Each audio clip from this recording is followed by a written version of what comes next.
Eccoci qua, siamo tornati in diretta, quindi sempre con Cristina Ghiringhello. Io ringrazio anche il signor Giuseppe per aver avuto il coraggio insomma, di telefonare e raccontarci la sua situazione personale. Si parla di giovani, effettivamente non c'è da dimenticare chi però non è, tra virgolette, tanto più giovane e ha perso il posto di lavoro. Allora, io voglio approfittare della sua presenza perché sappiate che è anche una grandissima esperta di selezione, giusto, del personale. Così ho iniziato un po' di anni fa, sì. Ok, tempo fa mi ha spiegato che ho fatto questo tipo di lavoro e noi siamo, forse qualcuno sa fare i colloqui, io sono impedito e che cos'è magari proprio due consigli al volo, proprio per passarli sti colloqui, cosa sbagliamo di solito? Beh, guarda, non è facile. Noi oggi È diciamo un'arte. che no, non è un'arte, No. è che forse è un lavoro cercare un lavoro oggi. Esatto. Quindi i consigli sono forse un po' banalotti, però sui giovani io dico sempre andate voi a fare il colloquio, quindi non me ne vogliono i genitori, però non andate accompagnati da mamma o da papà. Ecco, questo Questo sicuramente. alcune volte succede, così come alcune volte succede che uno non ha un'idea ben chiara e quindi dice a me personalmente è successo, a una persona davanti di 25 anni e voglio Qualsiasi fare il cosa. manager. Cosa vuol dire fare il manager? Cioè devi avere, fare il manager non è un'ambizione, soprattutto se sei alla prima occupazione, voglio lavorare in questo settore, oppure Esatto. ho queste competenze, ho queste capacità, ho questo... E poi io lo dico sempre, lo so che non è semplice, seguite le vostre passioni, cioè siate voi stessi e cercate di fare qualche cosa sia nello studio prima che nel lavoro poi, che comunque vi dà entusiasmo. Perché inseguire un lavoro solo per uno stipendio, oggi come oggi abbiamo visto che No, perché non poi funziona. comunque, io lo dico sempre, Poi i i soldi soldi servono. non fanno la felicità e poi si vede che tu sei lì, al Oh, contrario, voilà. grazie. E tu sei lì e si vede, si percepisce che lo fai tanto per i soldi o per timbrare il cartellino. Adriana da Treviso, come stiamo? Buonasera, prego, a lei la parola. Buonasera, volevo chiedere alla signora se è una ragazza che va in cerca di lavoro o è una mamma. Io sono una mamma.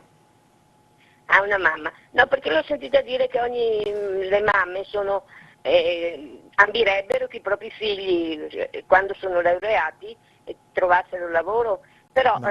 ci sono lauree e lauree. Per Sì, esempio, scienze politiche, scienze della comunicazione. Cos'è che, voglio dire, cos'è che sanno fare principalmente questi ragazzi?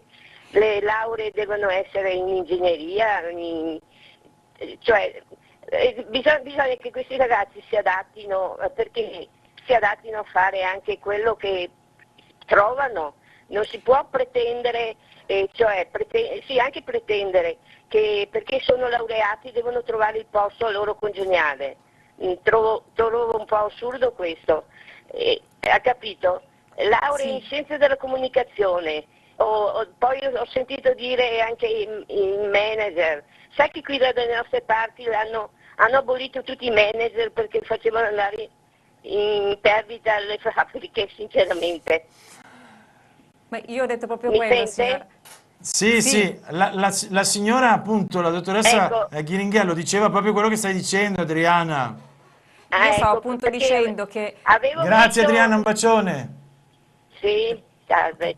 Adesso Buonasera. rispondiamo, prego. Adesso rispondiamo. No, stavo appunto dicendo che un laureato in ingegneria oggi trova un lavoro, un Confermo. laureato in una laurea più debole invece è difficile. Poi io Senza però porto... offendere, vi No, ma prego, io perché anche porto il parte mio poi del caso. del Sì. nostro mondo è proprio scienze delle Beh, ma comunicazioni no, piuttosto io che... porto il mio caso, io sono una laureata in scienze e comunicazione, Meno ok? male. La prima volta, tra l'altro, che c'era questo tipo di percorso scolastico, mi sono laureata ormai, non li conto più, 17 anni fa, e quando sono uscita da questo percorso di studi, la gente mi diceva, ma dove vuoi andare? Perché non c'era ancora nessuno, cosa vuoi fare? Volevo fare la giornalista, ok? Poi l'hai fatto tu, io ho fatto qualcos'altro.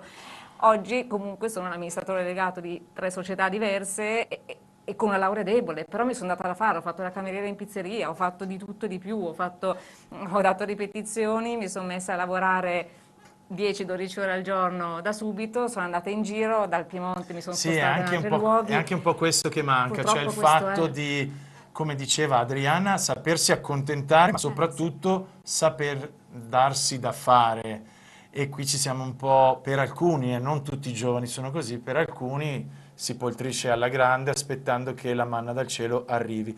Senti, non abbiamo ancora parlato però di questo Di Garanzia sportello, Giovani. esatto, e di questa grossa possibilità di formazione e di contatto con le aziende. Prego, perché poi finisce il tempo, mancano Sì, 5 minuti. sarò velocissima. Prego. Questo è un programma europeo, quindi che vale per tutti i paesi, i 27 paesi membri della comunità europea e anche quelli vicini, cioè la Turchia, la Norvegia, l'Islanda, quelli che Tu non lo sono dici nel senso che ufficialmente. posso andare anche lì? Certo, puoi andare Perché anche sennò lì. dici siamo di Padova, che ci No, frega della Turchia. vuol dire che la comunità europea in questo momento considera la disoccupazione giovanile come un'emergenza e quindi in tutti A i paesi tutto della comunità tondo, esatto. europea sta dando soldi, contributi quindi.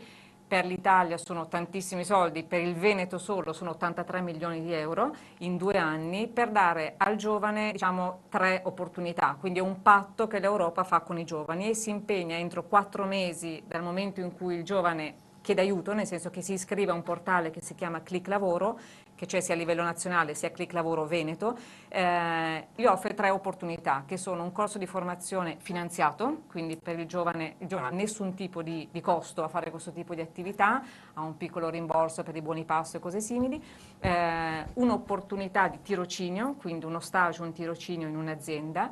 L'azienda ricordiamo che prende anche il bonus poi, giusto? L'azienda prende un Usufruisce bonus, del sì, bonus e per... l'inserimento lavorativo vero e proprio, quindi o un corso di formazione o uno stage o un lavoro vero e proprio, sia a termine sia a tempo indeterminato. Per la formazione viene pagato il corso di formazione e, come ho detto prima, questo piccolo contributo alla persona che partecipa per non avere spese. Per la parte di tirocinio viene pagato il compenso di tirocinio e per la parte di inserimento lavorativo invece viene dato un bonus all'azienda variabile, vado a memoria, dai 2.000 ai 6.000 euro in base alle difficoltà di inserimento della persona e al tipo di contratto che viene offerto, che sia a termine o che sia a tempo indeterminato, per l'azienda che assume. Questo però, come diceva il signor Giuseppe prima, purtroppo, nel senso questa linea di finanziamento è solo per i giovani dall'età dai 15 ai 29 anni Sì. e nello specifico sul Veneto dai 19 ai 29 anni con una premialità, quindi sono favoriti i giovani dai 19 ai 25 perché l'età è più difficile. Vengono chiamati NEET, cioè un termine inglese Not in Employment, Educational and Training, quindi persone che non stanno né facendo formazione né a scuola né al lavoro, e alcuni sono in una fascia abbastanza difficile perché se a 18-20 anni non stai studiando e non stai lavorando, sei a rischio sei un po' a rischio di deragliare, disoccupazione, esatto. sì. Dico bene che è possibile aderire inviando una mail con il vostro CV, quindi curriculum a Garanzia Giovani, tutto attaccato, @Forema, fammelo dire qui, Forema. no, non c'è l'accento, quindi Vabbè. almeno qui concedimelo. Tanto si scrive. Forema, senza accento sulla O.it. Attenzione, se siete lesti, vado anche ad agio, prendete un pezzo di carta e annotatevi questo numero di telefono 049 82 27 162 049 82 27 162. Dalle 14 alle 18 potete telefonare e chiedere informazioni, insomma. Ce l'ho ok? per l'aperto, Ho sì. sempre odiato quelli che ti dicono i numeri di telefono. Allora 049 53, che dici? Se no fai sul sito www.forema.it, ci sono tutte le informazioni.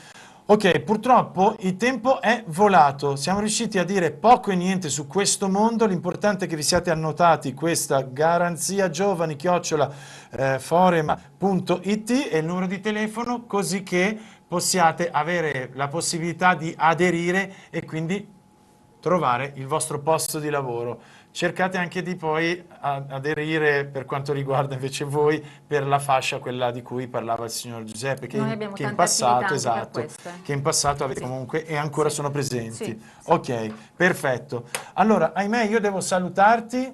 Grazie per essere stata qui, quindi grazie a Cristina Ghiringhello, amministratrice di Forema. L'ho detto bene? Sì. Non è che ansia sta cosa, Confindustria Padova. Buona Sappiate serata. che adesso lancio il meteo e quindi per il weekend sappiamo di che morte morire e in più successivamente si parla con la polizia della loro divisa, che è ancora quella invernale. Restate quindi sempre in compagnia di iReporter per te. Il tempo di trovare il file, eccolo qua. A voi tutti ben ritrovati dal vostro Giuseppe De Vetis. Italia divisa in 2, se non addirittura in 3, avremo infatti ancora temperature piuttosto elevate sulle estreme regioni meridionali, temperature più contenute sulle regioni centrali, tempo variabile a tratti instabile proprio sul nord Italia, tanto per cambiare. Quindi cosa succederà sabato? Vediamo cosa succederà iniziando dalla mattinata. Al mattino già molte nuvole, cielo poco nuvoloso su settori pianeggianti, su zone montuose invece avremo degli addensamenti nuvolosi che entro il pomeriggio apporteranno dei rovesci di pioggia sparsi e qualche isolato temporale tra il pomeriggio e la prima serata, poi tenderà gradualmente a migliorare, quindi la situazione non cambia, ancora variabilità, ancora delle schiarite più probabili nella prima parte della giornata e degli addensamenti nuvolosi con dei rovesci di pioggia che dai settori montuosi potranno estendersi anche su alcune zone pianeggianti, venti che tenderanno a rinforzare sulle coste e sui rilievi da sud, venti deboli variabili altrove, temperature minime stazionarie, massime invece in lievissimo rialzo. Cari amici, mi fermo qui, buon sabato dal vostro Giuseppe De Vittis, arrivederci.